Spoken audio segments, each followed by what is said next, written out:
What's on the workbench tonight? 103 mile per hour Traxxas Rustler. I've done a couple videos on this, the 103 mile per hour run, the build breakdown. Right now we're working on shocks. I had stock front and rear Rustler shocks that I opened up, put about a 1/4 inch long fuel line spacer. You can look that up yourself, explaining how to do that, plenty of videos.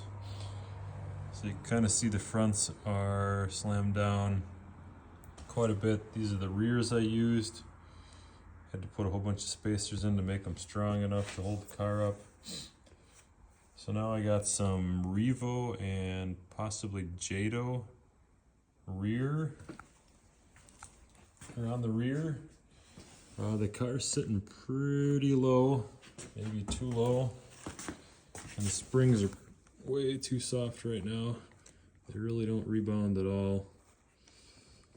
So I'm not exactly sure that's the route to go. Possibly with some big heavy springs. I got all kinds of different springs that might get us where we need. I need to see how they look on the front. They're pretty close to the right length for the front. Again, the front's real soft right now. Obviously, put a battery and some other components in. GPS. It'll droop down a little bit.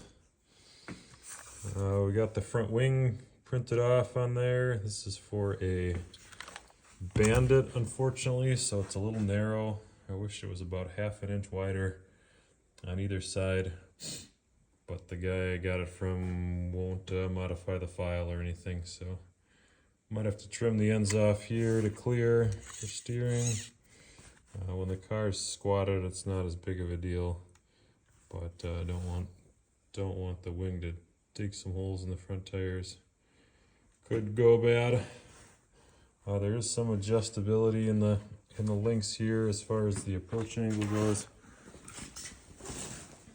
So right now it's relatively aggressive. I want to turn it up. The big problem I had with this car last year was I'd get going 70, 80 miles an hour. Car would just flip over backwards, crash, tear things up.